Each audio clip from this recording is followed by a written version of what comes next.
A mechanical man will be more than that. More than just a hired hand. Can't you see what this will mean to the world? He'll relieve men from dangerous jobs in all lines of hazardous work. There'll be no more deaths from cave-ins and mines.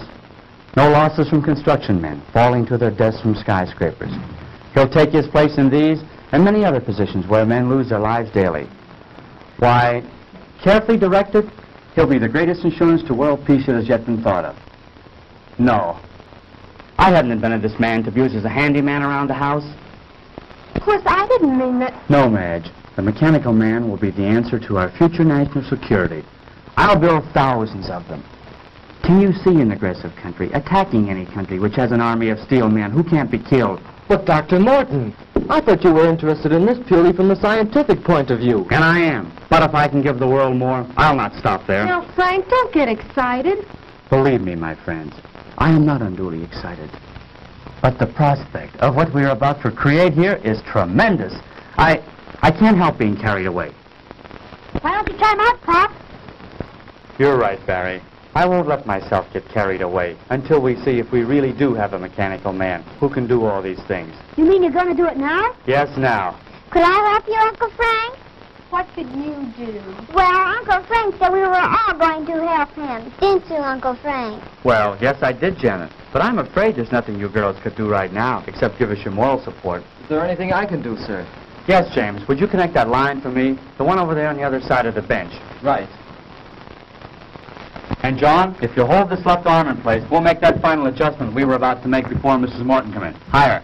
Certainly, sir. Can I help too, Pop? No, I'm afraid not, son. You stand over there with Mary and Janet. There'll be plenty you can all do later on. Oh, gee, I don't ever get to do nothing. You come over here by me, dear, and stay out of your father's way. Oh, gee. I think we've got it. That should do it, Dr. Morton. Well, I guess that just about gets it, sir.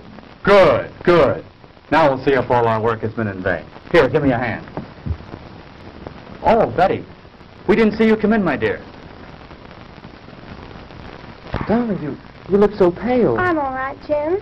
I've been worried about you, but Mrs. Morton said to leave you alone for a few minutes. Yes, I'm afraid I've been behaving rather badly. Everything seems to be getting on my nerves now. Well, everything will be all right now, Betty. I'm glad you're here. We're just about to prove our experiment. Dad can make them walk, Betty. That's fine, Barry. I'll be with you in a moment, dear. Please go on. Don't let me interrupt your work. Come over here by me, dear. All right.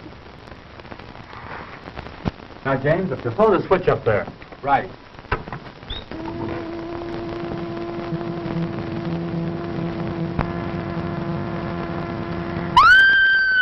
Quick, James, the switch. What is it, Betty? Tell us. It moved. It moved. Yes, I know. I was just about to set the man up and start him walking. But did you see that expression in his face? No. No, I don't know what you're talking about. There's no expression in his face, Betty. He's just a mechanical man. But he looked at me. I swear he was staring at me. There now, dear. You're all upset again. Come with me. Oh, I'm sorry, but I... Better take her upstairs, Madge. Give her a sedative. I will, Frank. Come with me, dear. All right. Shall I come along? No, James. I think it's better if we go alone. Dr. Morton, do you think that... No, she'll be all right, James. Now, let's get back to where we were.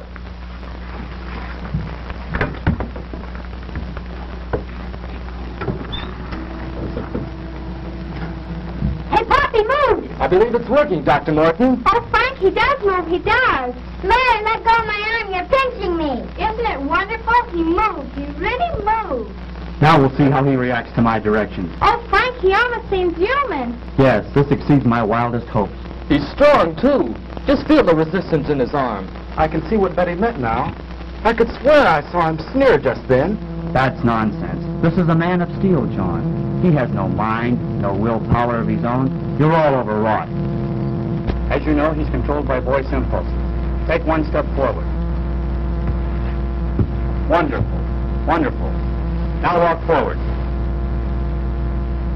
Return to the bench.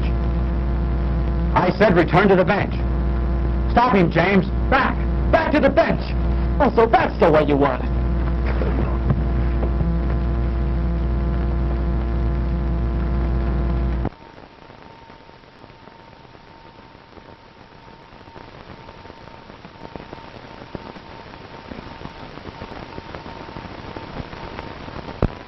How is he? Just seems to have had the wind knocked out of him. What was that? It sounded like Betty. You take care of James. I'll go see.